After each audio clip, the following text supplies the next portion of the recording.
Bonjour. Dans une pâle lueur de lavoir, Montmartre émerge lentement entre ses moulins. Le Rader, autrement dit le moulin de la Galette, le moulin à poivre et le moulin rouge. Ce quartier emblématique de la capitale, lieu de franches lippées, de cavalcades, de chahuts la patte en l'air, de barricades et de résistance, immortalisé par la Commune de 1870, semble figé et prostré en ce mois de janvier 1905. Le cercueil de Louise Michel, la Vierge Rouge, icône de la Commune, décédée à Marseille 10 jours plus tôt, est accueilli le 20 janvier dans la capitale par une foule immense et recueillie, et c'est toute la France qui prend le deuil. Pour certains de ses amis qui l'avaient suivi dans ses combats pour plus de justice, sa mort marquait la fin d'une époque, dure et cruelle, mais pleine d'espérance et de promesses.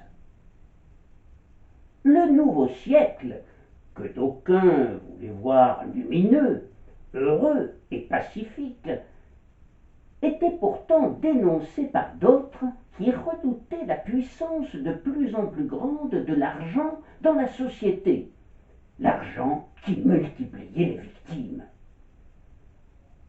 Trottinant à travers les ruelles de Montmartre et descendant inlassablement l'escalier qui grimpe au Sacré-Cœur, un homme grincheux et sensible condamnait sans appel ce siècle dévoyé, en putréfaction, inauguré en grande pompe en 1900 par l'exposition universelle qui, notera avec amertume Boni de Castellane, donna l'impression d'une immense plaie sur le pauvre Paris, une immense plaie qui attire les mouches de tous les pays du monde. Elle était censée célébrer une nouvelle ère, celle du progrès, de la postérité et de la paix. Cet homme, bougon et révolté, pressentait que ce siècle serait un siècle de violence, de guerre et d'iniquité. Sa clairvoyance, à longue portée, donnait à ce prophète, récemment converti à la foi chrétienne, un style d'apocalypse. Il s'appelait Léon Bloy. Dans le même temps, un autre voyant dénonçait également ce monde moderne et ceux qui se prosternaient devant le veau d'or, Charles Péguy, qui écrivait « Il faut remonter jusqu'à la ruine du monde antique pour obtenir un exemple d'un monde qui croit aussi peu en lui-même, qui se renie, qui se désavoue, qui se dépeuple aussi infatigablement. » Cette même année 1905, meurt à Amiens, au mois de mars, l'écrivain au long cours, Jules Verne, qui imaginera dans ses romans d'étonnantes machines et des voyages extraordinaires dans la Lune ou au centre de la Terre.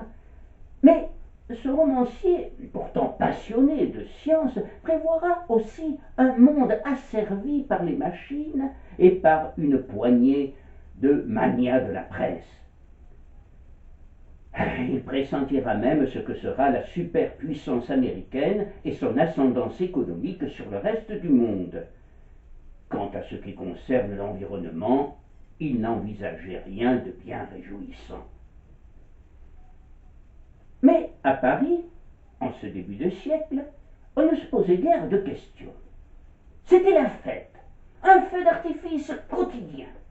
On ne songeait qu'à s'amuser, à brûler la vie par les deux bouts. Les théâtres et les cabarets ne désemplissaient pas. La jeunesse moderne, avide de plaisir et de sensations, même ceux qui n'avaient guère d'argent, faisaient un triomphe à Mistinguett, l'étoile de l'Eldorado. Après Dranem, qui vient de chanter ses mémorables petits pois, « Ah, les petits pois, les petits pois, les petits pois !» Elle apparaissait éblouissante, le poing sur la hanche, coiffée d'un sombrero, le châle espagnol grappé autour de sa jupe, et là, aussitôt, elle mettait la salle en transe avec la machiche et la femme torpille, pille, pille. Et elle était aussitôt bombardée de violettes. Toute cette jeunesse exaltée allait ensuite l'attendre à la porte de la sortie des artistes, faubourg Saint-Martin. Parmi elles, un jeune poète enthousiaste et mondain, Jean Cocteau, alors âgé de 16 ans. C'était la belle époque pour les uns, une époque matérialiste, faite d'artifices et de faux semblants pour les autres, comme Léon Bloy, Péguy ou encore Paul Claudel, et aussi pour ses deux enfants de 20 ans, Raïssa et Jacques Maritain, qui communiaient dans l'inquiétude et l'angoisse et songeaient même au suicide, faute de découvrir un sens à l'existence humaine. Au pied de cette butte, d'où il jetait l'anathème, au 3 de la rue Rodier, Jean Bourgoin allait venir au monde le 18 décembre au sein d'une famille de la petite bourgeoisie, une famille qui comptait alors 2 enfants, des jumeaux, Maxime et Jeanne. Leurs parents étaient très unis, même s'ils ne s'entendaient guère sur le plan religieux. Le père, maître Maxime, huissier de justice, est franc-maçon et refuse de faire baptiser ses enfants.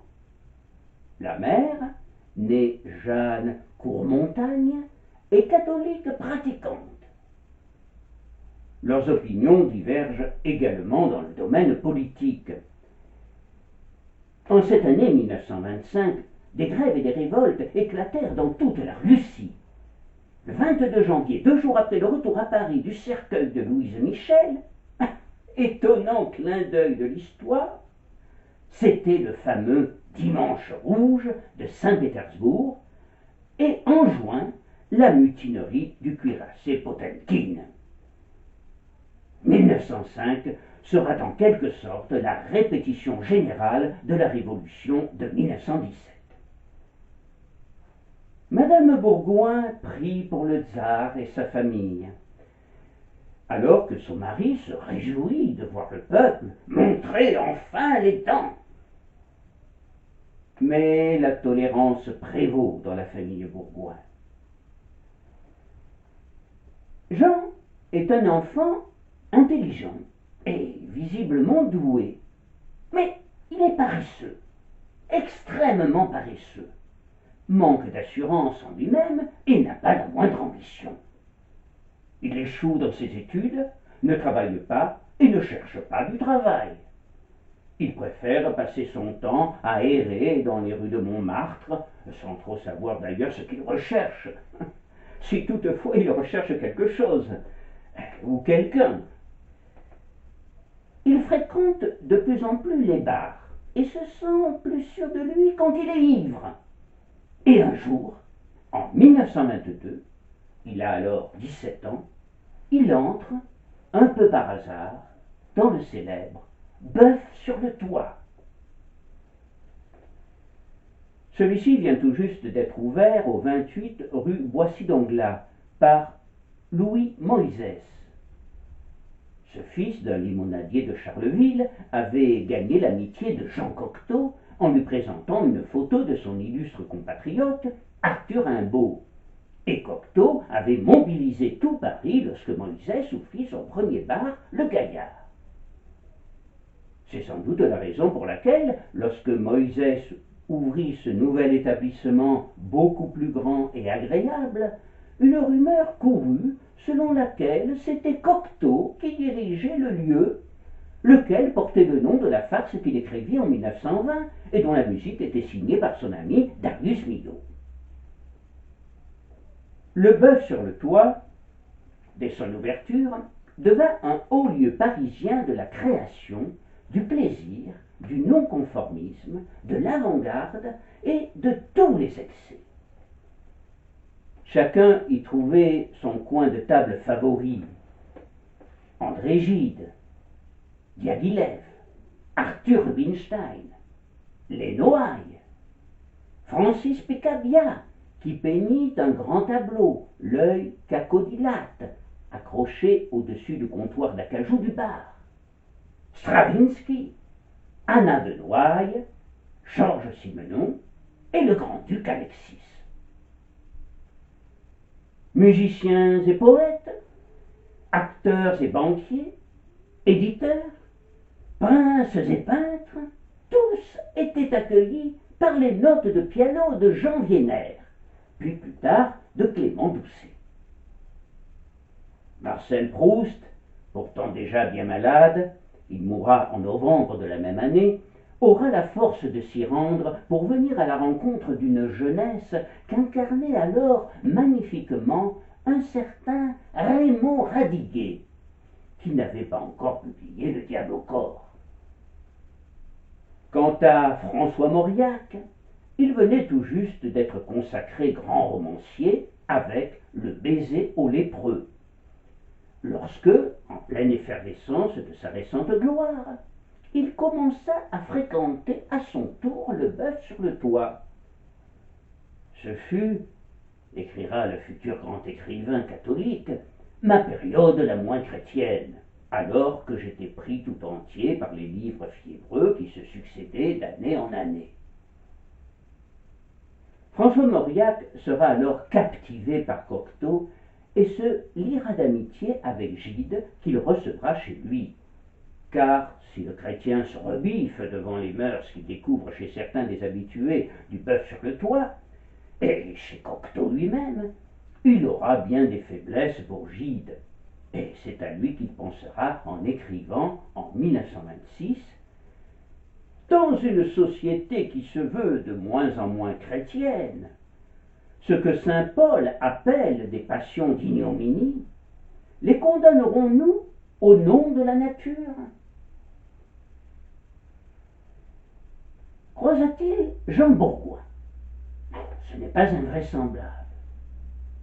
Ce qui est sûr, c'est que ce jeune garçon, grand, beau, aux yeux d'un bleu vif et pénétrant, et au sourire un tantinet moqueur, ne passait pas inaperçu, et que son entrée dans l'établissement fut remarquée par les personnes alors présentes.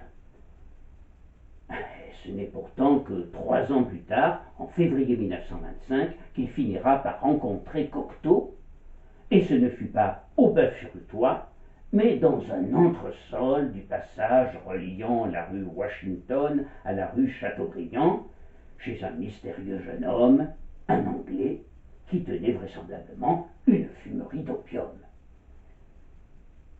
Aussitôt, Jean Cocteau fut frappé tant par son charme que par son style, sa sensibilité et son intelligence rayonnante. Bourgoin avait fini par dénicher un emploi de magasinier, car sa mère, qui venait de perdre son mari, se trouvait dans la gêne. Et il fallait bien faire bouillir la marmite. Et il profitait de ces heures creuses dans l'arrière-boutique pour lire, notamment Saint-Simon et Pascal. Il qualifiera d'ailleurs l'auteur des Pensées de diamant noir du XVIIe siècle.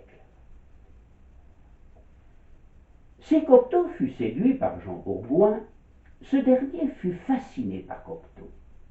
« J'étais médusé, ébloui, écrira-t-il. Cocteau était un démiurge qui pouvait faire ou défaire des mondes, un illusionniste de génie qui nous persuadait que l'on peut traverser les miroirs. » Ah, déjà Cocteau avait atteint la célébrité. Les mariés de la Tour Eiffel étaient dans tous les esprits, et il était en guerre ouverte avec le puissant mouvement surréaliste. Déjà, il avait succombé au charme de l'opium, ce remède précaire aux souffrances de l'âme. Et il faut dire que Radiguet était mort en 1923, emporté à 20 ans par une typhoïde, Radiguet, avec lequel il vécut une magnifique histoire d'amour dont les fruits furent, faut-il le rappeler, d'ordre littéraire et artistique. La disparition brutale de Radiguet fut un coup si terrible que pour Cocteau, que celui-ci eut recours à l'usage massif de l'opium comme de l'anesthésiant moral.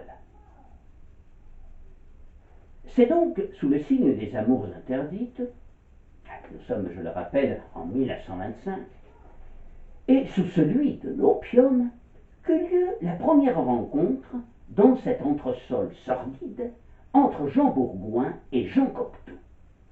Et Cocteau soufflera ce jour-là sur les lèvres de Jean une bouffée d'opium, baiser de la mort.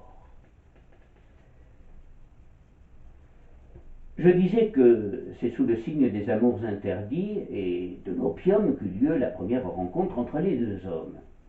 Et il faut ajouter aussi sous le signe de la poésie, car celle-ci joua un rôle essentiel dans leur relation. Ils avaient incontestablement cette passion commune, et en cela Cocteau retrouvait un peu son cher Radiguet. Jean Bourgoin dévorait alors les poèmes de Baudelaire, mais aussi ceux d'Apollinaire et de Max Jacob, juif converti dont on connaît la fin dramatique lors de l'Occupation, malgré les efforts de Cocteau pour le sauver. Cocteau prédira à Jean Bourgoin un destin littéraire, peut-être après avoir lu un conte que ce dernier lui adressa en novembre 1926 et qui souleva son enthousiasme, comme en témoigne la lettre qu'il lui écrivit aussitôt de Villefranche-sur-Mer. Cher Jeannot, ourson bleu, ton conte est allé se cogner partout dans ma chambre comme un papillon. J'avais peur de l'effrayer en bougeant. J'ai retrouvé avec joie le fait divers des jeunes Italiens, 1000 fois mieux chez toi que dans le journal. Je meurs d'envie de connaître le prochain. Savoir que tu écris m'ôte un poids énorme. Il lui dira, en 1928, tu possèdes un étonnant génie d'écrivain. Au fil des années, il se persuade de plus en plus que Bourgoin est une réincarnation de son cher Radiguet, et constamment il l'encourage à écrire, car la plume de son cher Jeannot semble très vite se tarir.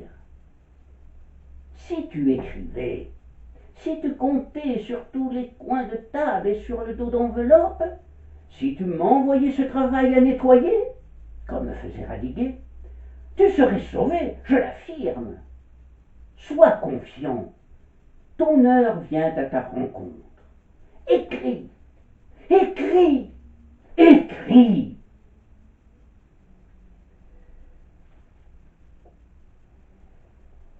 Toutefois, il ne manquera pas de le mettre en garde contre les autres, dans le milieu artistique et littéraire, comme dans tous les autres d'ailleurs. Toute supériorité dérange une époque où chacun se hausse en abaissant les autres, disait-il. Une passion, on peut sans exagération employer ce mot, une véritable passion va naître entre les deux hommes que 20 ans séparent. Il y a aussi, comme avec Radiguet, un rapport de maître à disciple. Et une correspondance d'amoureux commencera à s'échanger entre eux. Cocteau lui parle souvent de son désarroi depuis la mort de Radiguet et de la douleur qu'il continue à ressentir et s'efforce d'atténuer par l'usage immodéré de l'opium.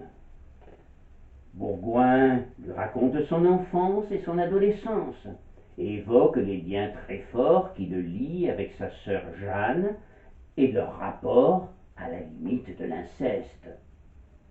Tous deux sont possédés par la fureur de vivre, mais également par la pulsion de la mort. Comme le couple Maritain, en 1905, ils sont hantés par le suicide. Cette fixation affective de Jean sur sa sœur l'éloigne très vite de son frère Maxime. Bientôt, Cocteau est invité dans l'intimité de la famille Bourgoin. Voici ce que nous en dit un témoin privilégié de cette époque, Madame Kandaourov, née Jeannette Botton, une amie de famille de la famille Bourgoin depuis 1915. Ils étaient beaux, les Bourgoins, sains, robustes, bien plantés, et le plus beau des trois était Maxime, ce merveilleux garçon aux cheveux noirs et au visage un peu farouche. Jeanne était plus claire, les cheveux moins sombres, des yeux largement ouverts, un dessin de bouche sinueux, ravissant, s'ouvrant sur des dents éclatantes. Et puis Jean, plus clair encore. Quel charme avait ce petit garçon au nez très fin, aux yeux bleus vifs dont les paupières étaient souvent gonflées. Quel charme dans l'expression espiègle et tendre, dans les mouvements de chat. Jean, il était auprès de vous, mais déjà il avait disparu pour s'engouffrer derrière un rideau ou bondir avec la légèreté d'un danseur sur le haut d'un buffet. Jean riait. Ses lèvres rouges vifs, toujours un peu humides, avec les coins très relevés, au dessin au moins aussi joli que celui de sa sœur, auquel il ressemblait, étaient rarement fermés. Un rire silencieux et taquin, sans méchanceté, les tenait presque toujours entr'ouvertes. Ces taquineries, dont son frère était la principale victime et auxquelles personne n'échappait, faisaient dire à sa mère avec une bonne humeur résignée « Il est insupportable, insupportable, il n'en fait qu'à sa tête. »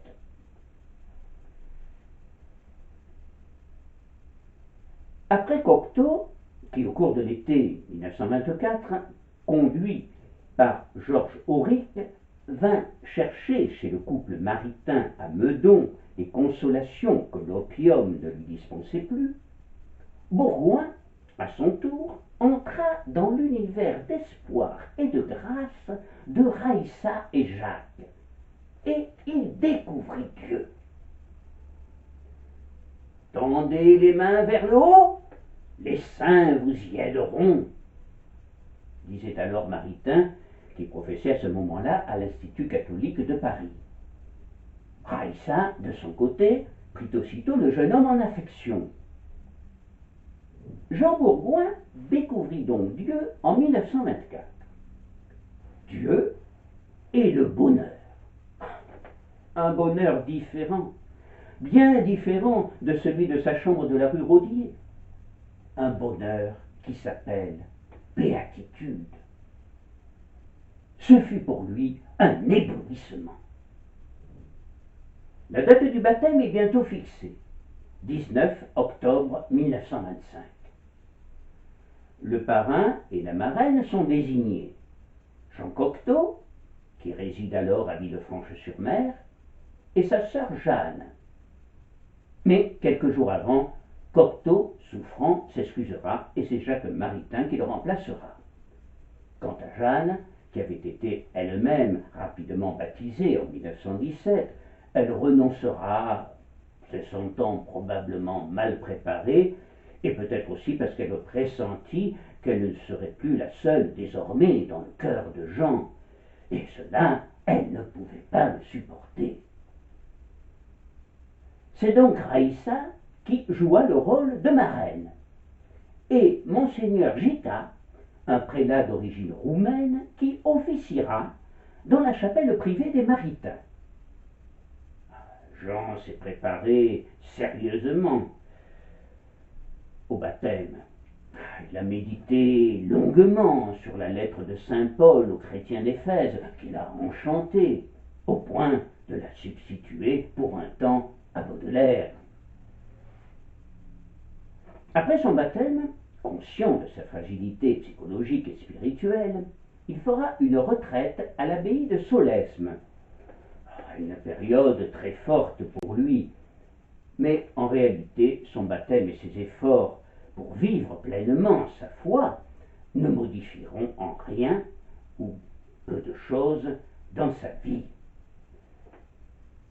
Habitué du bœuf sur le toit et des fumeries d'opium, il retrouvera vite ses plaisirs artificiels et le suicide de Jeanne, sur lequel nous reviendrons, le plongera davantage encore dans cette voie.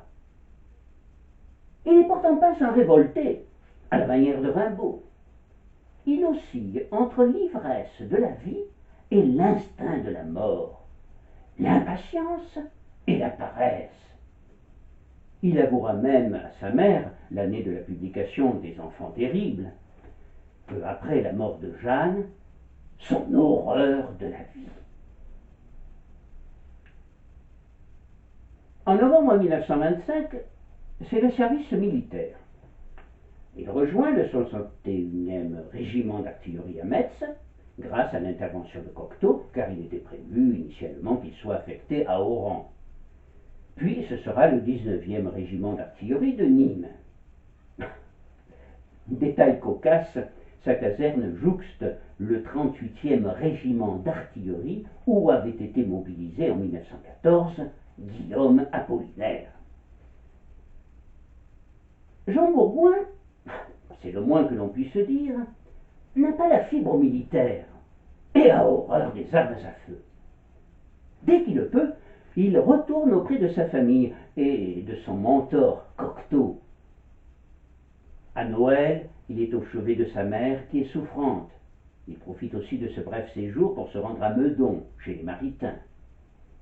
Dans l'oratoire où il reçut le sacrement du baptême, il assiste à la célébration de la messe de la nuit de Noël par le père Lamy, curé des chiffonniers de la Courneuve, sorte d'abbé Pierre avant l'heure.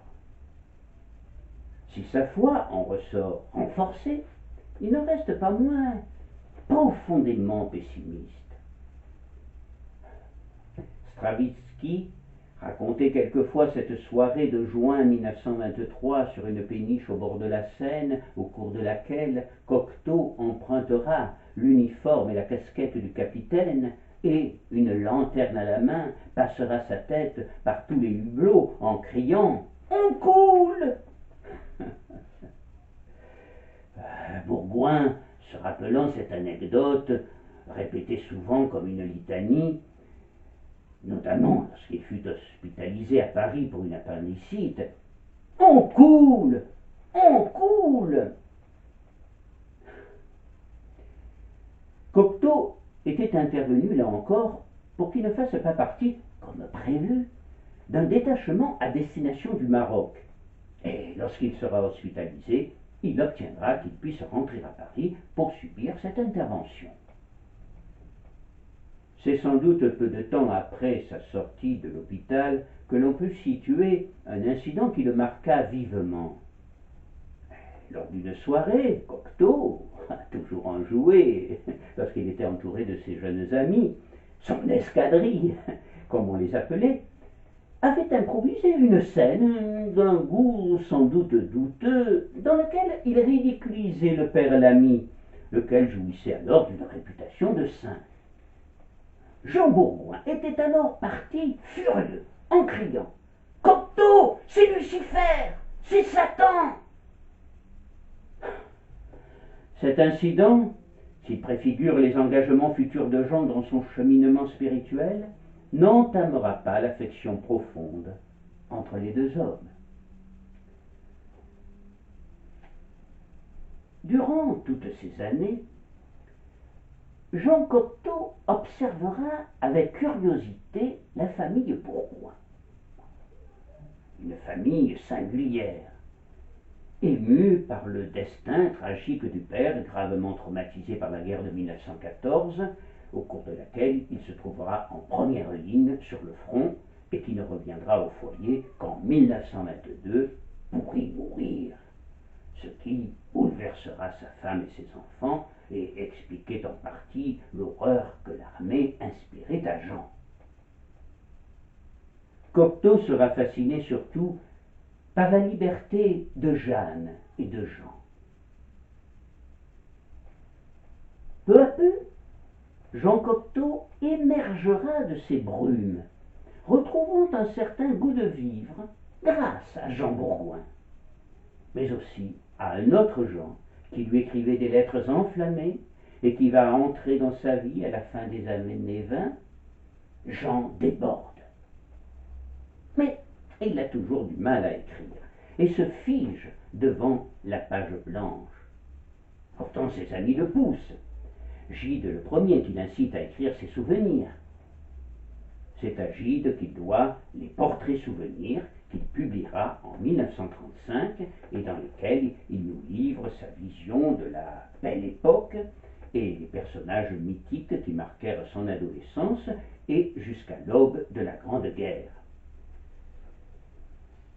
Dans Portrait souvenir, il écrit, vers la fin de son livre, « Comme je dois à Gide ces articles, je dois à Jacques Chardonne, le cinéaste, Les Enfants terribles.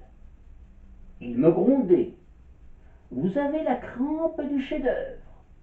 Le papier blanc vous paralyse. Commencez donc par n'importe quoi.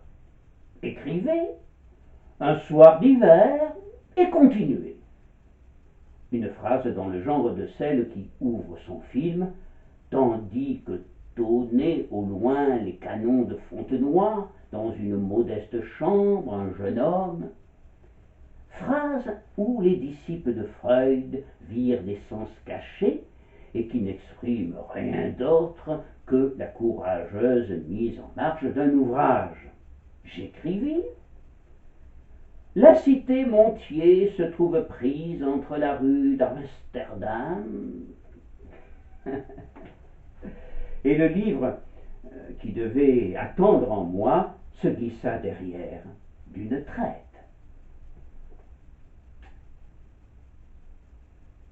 C'est en 1929 qu'il fit paraître chez Grasset Les Enfants terribles, qui commence par la fameuse bataille de Boule de Neige, au cours de laquelle l'élève d'Argelos, le coq du collège, héros séduisant et redoutable du livre blanc, lance sur l'un de ses camarades une boule de neige qui cachait une pierre. Joseph Kessel écrivit fort justement que le livre commençait par une boule blanche et finissait sur une boule noire. Ce roman bénéficia d'un lancement important de l'éditeur et il connaîtra un succès considérable.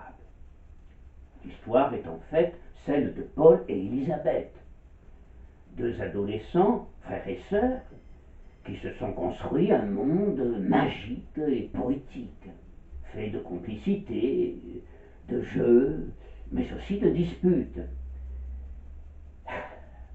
Comment ne pas penser à Jean et à Jeanne Bourgoin? Dans Les Enfants terribles, nous pénétrons incontestablement dans l'intimité des Bourgoin, bien que Cocteau se défendra d'avoir pris la famille de Jean pour modèle de son roman. Il s'en défendra d'ailleurs plutôt mollement. Ce qui est certain, c'est que Madame Bourgoin ressentit la publication de ce livre comme une blessure supplémentaire. En effet, alors que Cocteau était hospitalisé à la clinique Saint-Cloud pour subir une cure de désintoxication, et c'est d'ailleurs là qu'il écrivit son roman, en 17 jours, un drame terrible avait éclaté au sein de la famille Bourgoin, le suicide de Jeanne.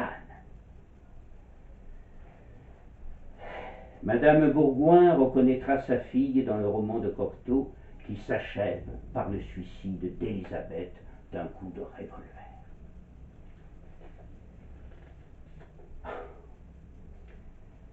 Étonnante personnalité que celle de Jeanne. Personnalité complexe et ambiguë. Elle était à la fois forte et extrêmement fragile. Un certain goût pour la provocation la conduisit à se faire mannequin, en un temps où cette profession était moralement proscrite dans les familles bourgeoises, et assimilée même à la prostitution. Elle épousera un homme qu'elle détestait, au point qu'elle le surnommait le Pou, et finalement ne trouvera comme unique issue que le suicide. le suicide que le couple Maritain, à 20 ans, avait sérieusement envisagé. Initiée par une amie au paradis artificiel, si bien décrit par Baudelaire, elle absorbe des barbituriques à la veille de Noël et elle meurt durant son transport à la clinique. On imagine l'effondrement de son frère Jean qui parlera de l'atroce silence quand il évoquera cette nuit funèbre. Jean qui ressentira un sentiment de culpabilité et sera touché en plein cœur, comme la pierre dissimulée dans la bouche, dans la boule de neige qui avait frappé Paul, le héros du roman de Cocteau. On assista un peu à une sorte de tragédie grecque au sein de la famille Bourgoin. Et le roman de Cocteau parviendra à élever la vie du couple insolite, constitué par Élisabeth et Paul dans le roman, Jeanne et Jean dans la vie, à la hauteur du mythe antique. Jean Bourgoin ne se guérira jamais de cette mutilation, je veux dire du suicide de sa sœur, et chez lui, la morbidité alternera longtemps avec des périodes d'euphorie. Dans son entourage, on craindra qu'à son tour, il ne passe à l'acte, l'acte limite, ultime porte de sortie. Mais sans doute fut-il retenu par l'inscription sur la vitre embuée de sa chambre. Le suicide est un péché mortel.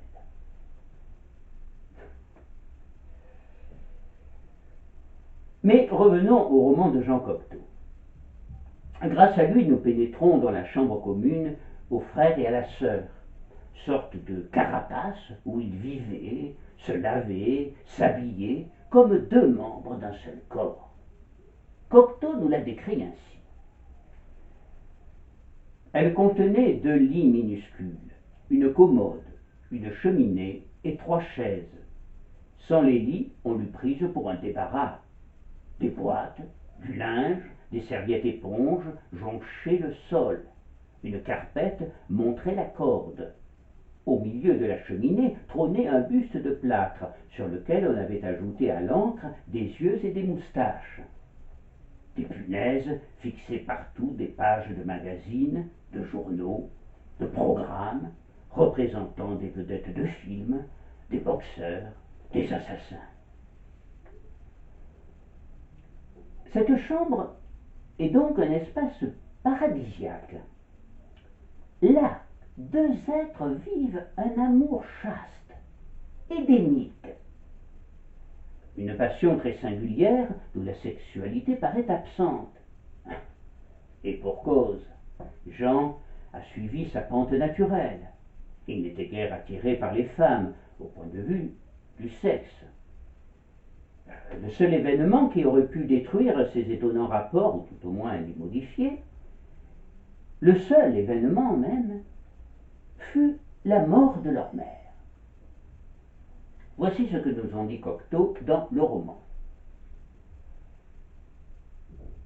La mort subite de leur mère mit une halte aux tempêtes.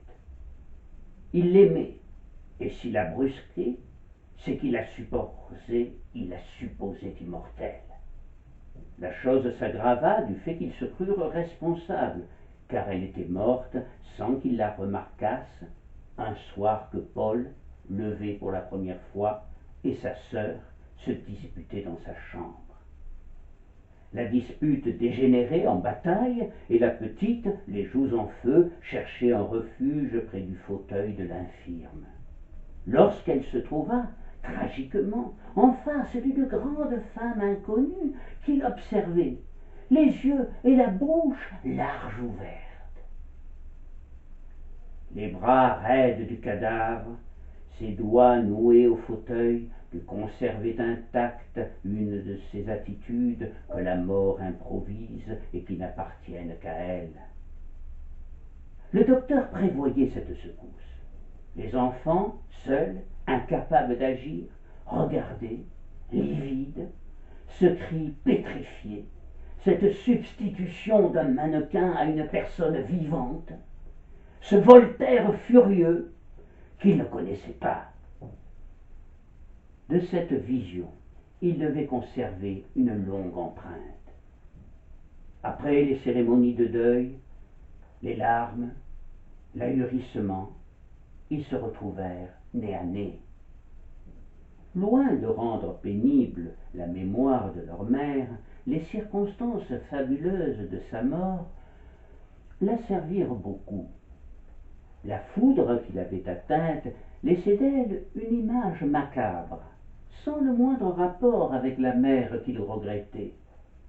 En outre, chez des êtres si purs, si sauvages, une absente, pleurée par habitude, risque de perdre vite sa place.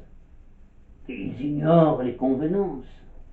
L'instinct animal les pousse et l'on constate le cynisme filial des animaux. Mais la chambre exigeait de l'inouï. L'inouï de cette mort protégeait la morte comme un sarcophage barbare et allait lui donner par surprise, de même que l'enfance conserve le souvenir d'un événement grave à cause d'un détail saugrenu, la place d'honneur au ciel des songes.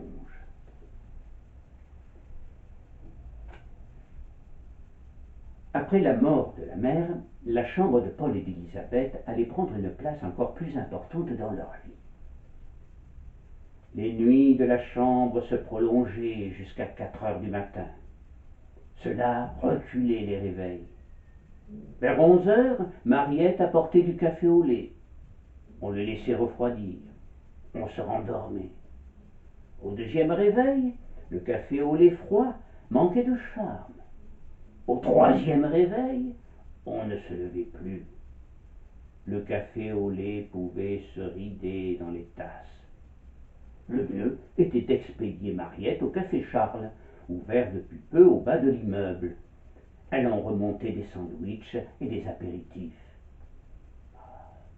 La Bretonne aurait certes préféré qu'on lui laissât faire une cuisine bourgeoise, mais elle renonçait à ses habitudes et se prêtait de bonne grâce aux extravagances des enfants. Quelquefois, elle les bousculait, les poussait à table, les servait de force.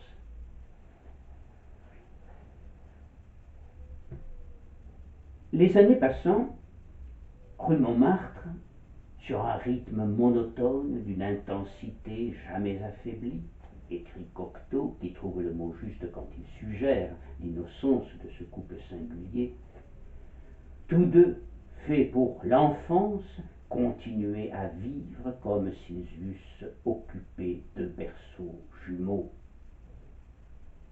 Élisabeth et Paul s'adoraient et se déchiraient.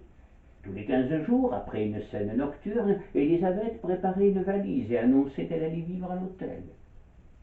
Même nuit violente, même matin pâteux, même après-midi longue où les enfants devenaient des épaves, des taupes en plein jour. Il arrivait qu'Élisabeth et Gérard, le seul ami de Paul et d'Élisabeth, sortissent ensemble. Paul allait à ses plaisirs, mais ce qu'ils voyaient, entendaient, ne leur appartenait pas en propre. Serviteurs d'une loi inflexible, il le rapportait à la chambre où se faisait le miel. Il ne venait pas à l'idée de ces orphelins pauvres que la vie était une lutte, qu'ils existaient en contrebande, que le sort les tolérait. Fermez les yeux.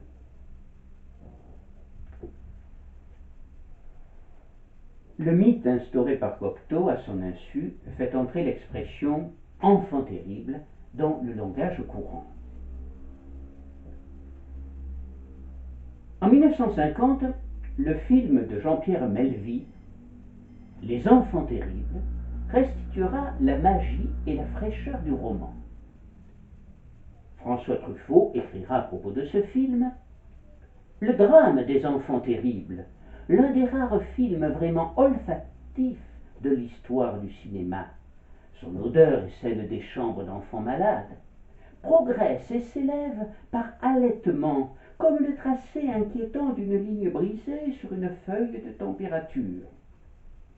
Cette poésie d'hôpital ne se démodera jamais, en tout cas, pas tant que, jeunes ou vieux, nous resterons capables d'attraper les maladies de l'amour.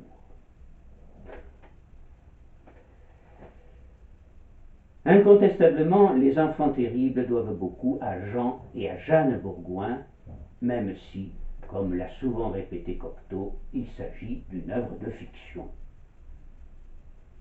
Dans la réalité, Madame Bourgoin mère est présente, et même bien présente auprès de ses enfants qui sont très attachés à elle. Et en revanche, et là on peut dire que la fiction rejoint la réalité, Élisabeth dans le roman se suicidera, comme Jeanne Bourgoin dans la réalité.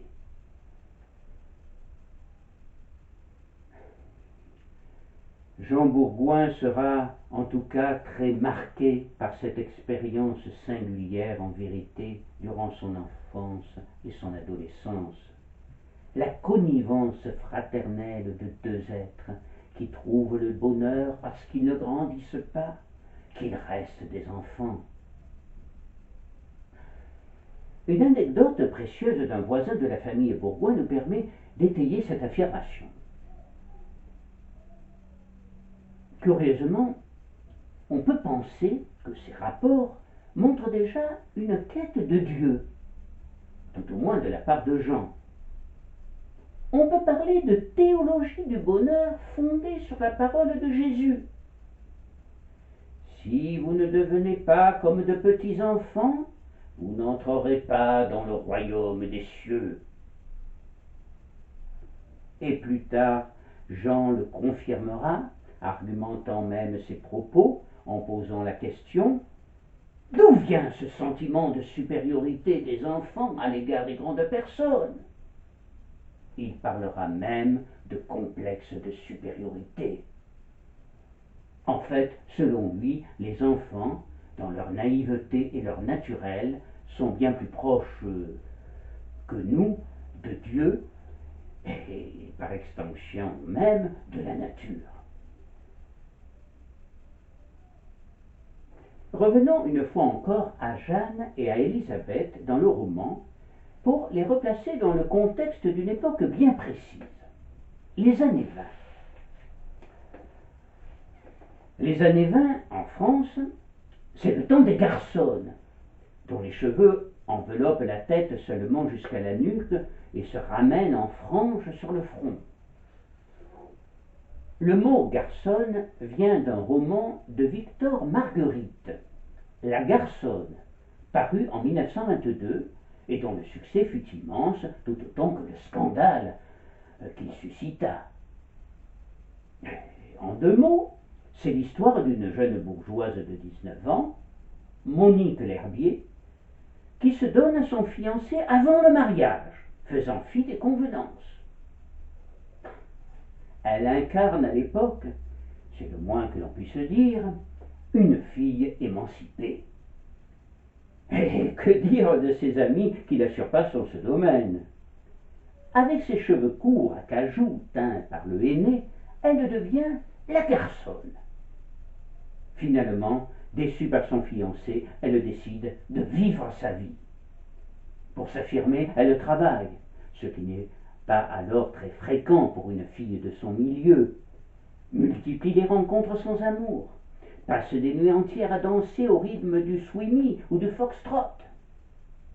Et puis, elle rencontre l'homme de sa vie, un blessé de la guerre de 14 qui l'épousera après avoir prononcé des paroles sublimes. La verdure ne repousse que mieux où l'incendie a passé. Monique, je vous demande d'être ma femme. Victor Marguerite sera radié de la Légion d'honneur pour avoir écrit La Garçonne, mais celle-ci sera désormais incontournable dans la société française, et Jeanne Bourgoin, au moment où les liens solides qu'il attachait à son frère se distendront lors du baptême de celui-ci, sera le type même de la garçonne. Elle voudra acquérir son indépendance et dépassera même l'héroïne du roman de Marguerite. Elle se fera mannequin. Monique dans La Garçonne était devenue décoratrice. Se maria sans amour et peut-être, faute de rencontrer un brave blessé de la guerre, au cœur rempli d'amour et de générosité, mettra fin à ses jours.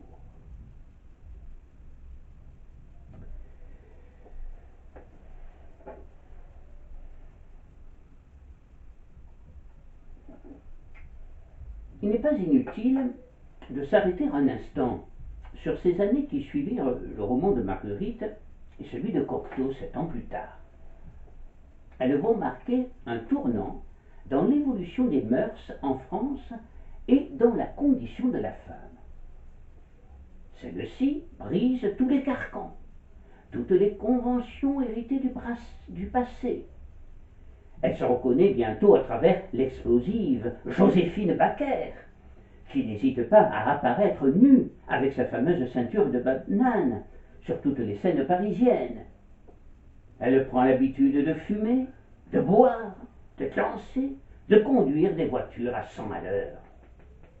Mais tout cela, en fin de compte, ne souligne-t-il pas un certain désenchantement? C'est probable, c'est même certain. D'ailleurs, peu à peu, jusqu'à la veille de la guerre, la garçonne, sûre d'elle et indépendante, doute de plus en plus et se découvre même pétrie d'incertitude. Déçue physiquement par l'homme, ayant épuisé tous les plaisirs d'une fausse supériorité, la femme des années 30 se retrouvera plus seule que jamais. C'est bien du parcours de Jeanne Bourgoin qu'il s'agit, de Jeanne et de l'héroïne des Enfants terribles. Mais, fort heureusement, toutes les femmes n'auront pas leur fin tragique. La plupart des Françaises trouvent dans le cinéma d'autres sensations.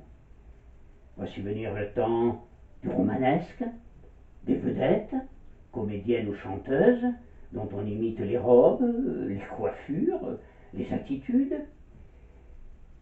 du star system qui nous vient des États-Unis, avec les grandes actrices du cinéma, Greta Garbo ou Marlène Dietrich, pour laquelle Cocteau avait une admiration sans borne et qui deviendra, ce que l'on ignore souvent, l'une de ses grandes amies.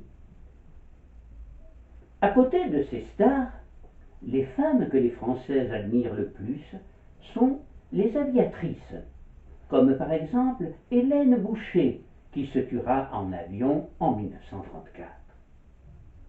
Et les femmes, ou plutôt la femme qu'elles lisent, c'est Colette, bien entendu. Colette, dont Pierre Macorlan dira qu'elle est la femme la plus libre du monde. Colette qui parle si bien d'elle et de leur difficulté d'être, pour reprendre l'expression de son grand ami Cocteau, et à qui l'on doit tant de chefs-d'œuvre, le cycle de Claudine, le blé en herbe, la vagabonde et Chéri, qui sera joué au théâtre de la Madeleine par Jean Marais en 1949. Dans les années 30, progressivement, la passion entre Cocteau et Bourgoin finira par se stabiliser, se transformer en amitié. Une amitié que rien ne viendra jamais ternir. En fait, c'est Cocteau qui se détachera peu à peu de Bourgoin, d'abord parce que Jean Marais apparaît alors dans sa vie, mais surtout parce qu'il ne supporte plus la paresse de son disciple, qui va entrer dans une phase névrotique qui le conduira 3 ans plus tard, 3 ans après le suicide de Jeanne, au bord du gouffre. C'est alors qu'apparaîtra Jean Hugo, artiste peintre, arrière-petit-fils de notre poète national, qui le sauvera du suicide. Jean Hugo faisait partie lui aussi du cercle des amis de Cocteau. Il avait réalisé, dès 1921, les masques et les costumes pour les mariés de la Tour Eiffel. Jean Hugo raconte cette rencontre salvatrice pour Bourgoin dans son autobiographie Le regard de la mémoire. Quelques amis étaient réunis chez Frosca, boulevard Lannes. Parmi eux se trouvait Jean Bourgoin. Je l'avais vu une fois, 2 ou 3 ans auparavant, un matin, chez Jean Cocteau, à l'hôtel de la Madeleine. Aussitôt séduit par mon chien, il s'aperçut à peine de ma présence et nous n'échangeâmes aucun propos. Depuis lors, sa sœur, héroïne avec lui des enfants terribles, s'était donné la mort une nuit de Noël. Lui-même se demandait s'il fallait continuer à vivre. Frosca me prit à part. « Il veut se tuer, dit-elle. Vous devriez l'emmener à Fourques. » Il n'y avait pas à hésiter. Elle alla vers Jean Bourgoin. « Jean part après-demain. Pourquoi ne partiriez-vous pas avec lui ?» Il accepta, et nous convîmes que je passerais le prendre chez lui. Le surlendemain, donc, le 24 mai, de bon matin, je le trouvai devant sa porte, rue Rodier, numéro 3. Pâle et défait, à côté de la boîte à ordures encore pleine, il semblait un cadavre jeté à la voirie. Le mas de Fourques, havre paisible où les clôtures étaient abolies et la table ouverte à tous, se situe dans la banlieue de Lunel, non loin de Montpellier. Grâce au bon samaritain Jean Hugo, Jean Bourgoin va connaître une vie saine, découvrir les rudes travaux des champs et l'entomologie. La vie des fourmis et des abeilles vont le passionner.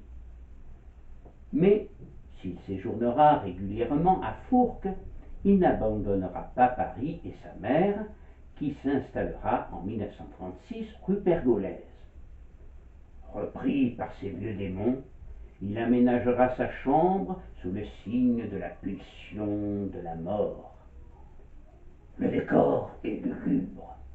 Son lit est recouvert d'un drap noir, une armoire à glace, une tête de mort, le mur tapissé de romans noirs, un décor gothique, comme l'on dirait aujourd'hui, en tout cas révélateur de son état morbide.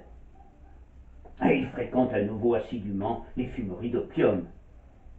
Jean Hugo et sa femme Loretta le conjurent de revenir à Fourques pour une cure de désintoxication. Il accepte et il sera bientôt rejoint par Jean Cocteau qui revient avec Marcel Quille d'effectuer un tour du monde.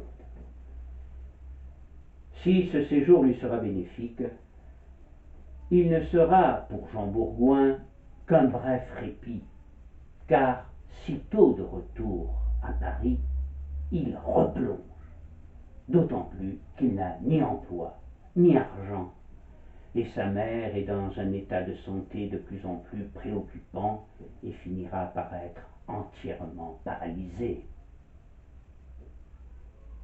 Par ailleurs, une autre menace se profile à l'horizon, la guerre. Le régiment de Jean Bourgoin se trouve alors dans les Ardennes, patrie de Rimbaud. La guerre, ce sera d'abord la drôle de guerre, puis la débâcle, l'armistice de juin 1940, et puis l'occupation. Jean Bourgoin retourne alors à Fourques, où il retrouve un certain goût de vivre auprès des vers à soie, dont il s'occupe avec vigilance. Mais, et l'on peut s'en étonner, lui qui incontestablement a une âme de poète, il n'écrit pas une ligne, ne tient pas un journal, n'a pas de relation épistolaire. Pour l'heure, la muse est absente, malgré les incitations puis les imprécations de Cocteau. Cependant, il est doué pour la sculpture et la peinture. Mais il crée en dilettante. Peut-être aussi parce que, inconsciemment, il renonce alors à une vie d'artiste. Il renonce à la plume et au pinceau. Et il commence alors à être hanté par une vie pure. Une vie pure, celle du mystique. Et il fait ses premiers pas dans la vie religieuse.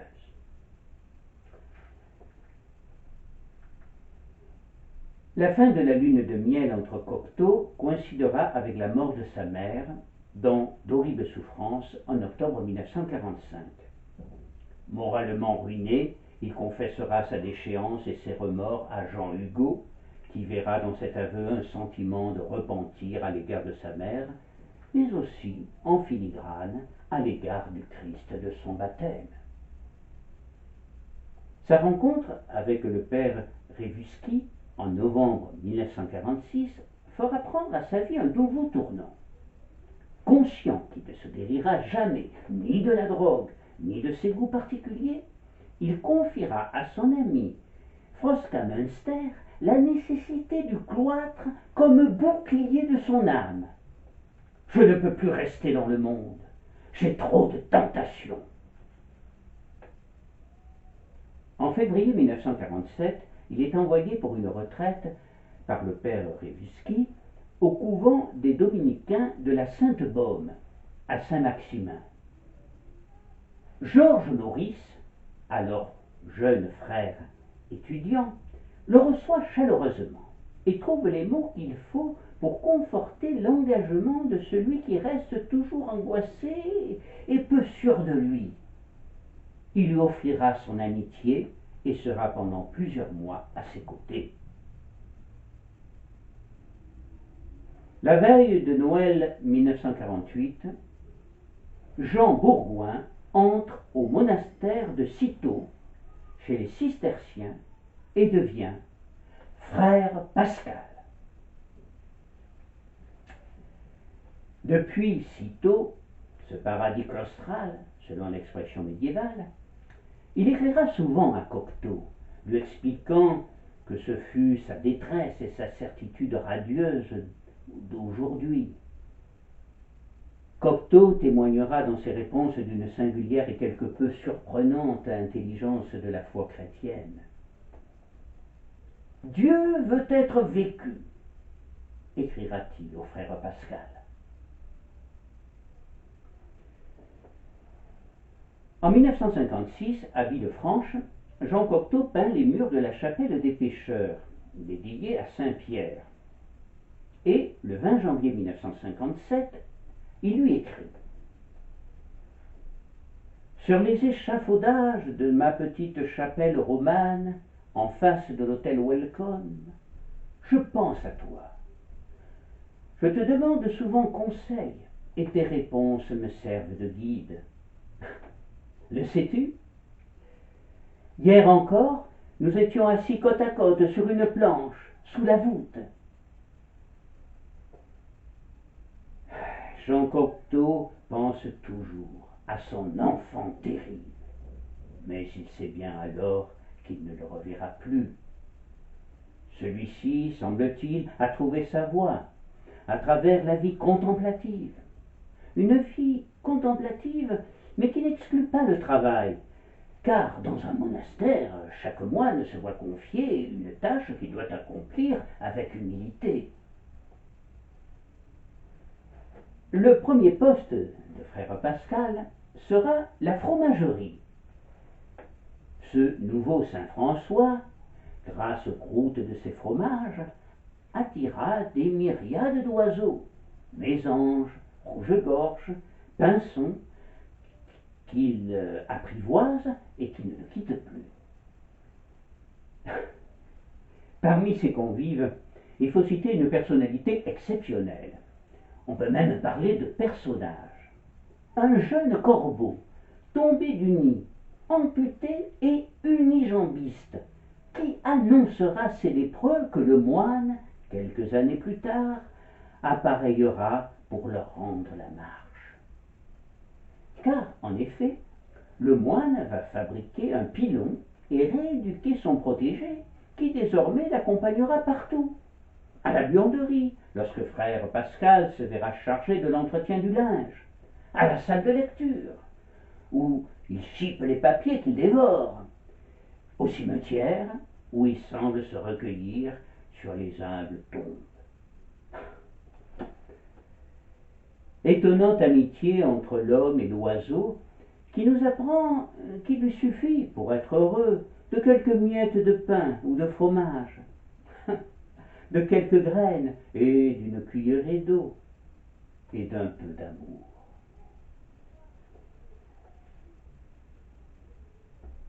En novembre 1960, Raïssa Maritain meurt à Paris. Jean Cocteau est très affecté par sa disparition et le jour de Noël écrit à Jean depuis sa villa Santo Sospir à Saint-Jean-Cap-Ferrat. C'est à toi que je pense après ce drame de Jacques. Je voudrais que tes prières m'aident à suivre ton exemple et à me réfugier dans la résignation. Ah, il faudra peu de choses pour que je tombe la tête à l'envers dans les hautes solitudes où je bavarde souvent avec toi. Je t'embrasse. Ce sera, à ma connaissance, la dernière lettre que Cocteau lui adressa.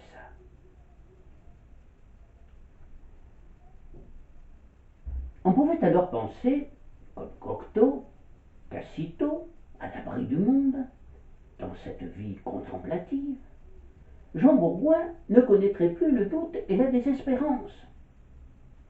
Mais voici que 16 ans après son entrée au monastère, un nouveau séisme violent vient tout remettre en cause et le ramener spirituellement dans l'état aggravé où Cocteau l'avait rencontré pour la première fois en 1925, ou dans celui où Jean Hugo l'avait recueilli au bord du suicide en 1932. Il faut se résigner à ne jamais connaître la tragédie profonde de l'enfant terrible, à ne jamais la comprendre.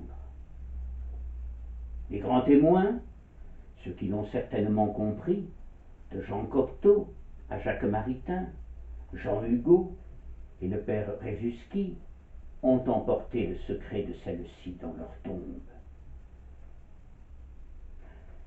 Quoi qu'il en soit, lui qui s'est toujours senti apatride, misérable, maudit, décide de s'agréger au monde des misérables, ceux qui sont dépouillés de tout, y compris de leurs membres, et vivent là-bas, au cœur de l'Afrique, et de partager leurs conditions de paria, de devenir lui-même un lépreux spirituel, le lépreux de Dieu, comme il aimera se nommer.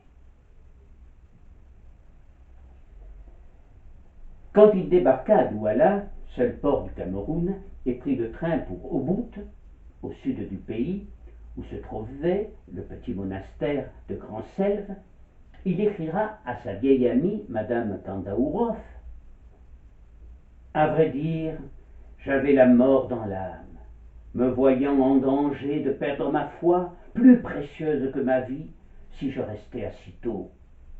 En plus grand danger, quittant Cîteaux, je ne trouvais pas ici ce que j'attendais confusément. Vraiment, la mort dans l'âme. Si ce n'est qu'un reste d'instinct ou d'espérance m'invitait impérativement à n'y pas penser, à vivre l'instant présent sans penser à rien. » Jean Bourgoin restera toujours l'enfant terrible, qui vivra l'instant présent sans penser à rien, comme les enfants. Pendant 2 ans, il soignera avec un courage et une volonté remarquables les lépreux. Jusque dans ce village hôpital de Makolo, perdu dans les montagnes du Nord Cameroun.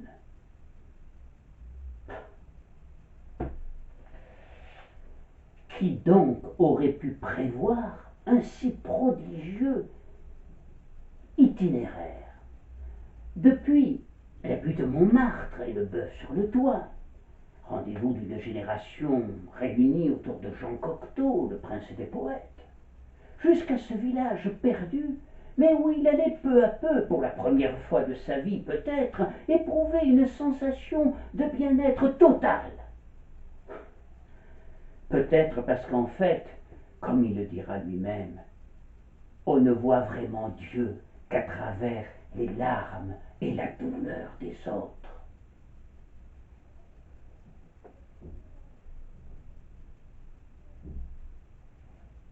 Mais, pour frère Pascal, fini le temps des larmes et des sanglots. Voici enfin poindre la belle saison. Il a recouvré enfin la lumière et la paix.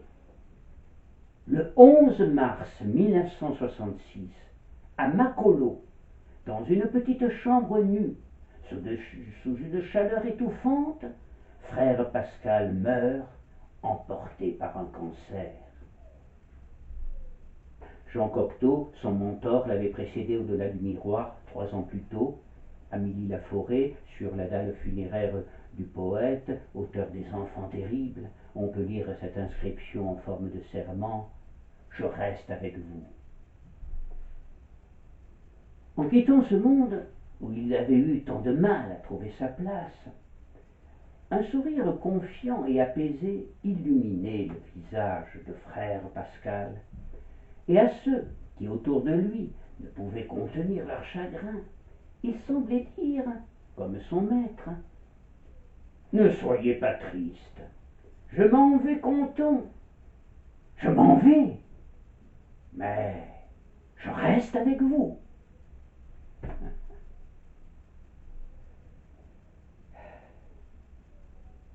Je vous remercie.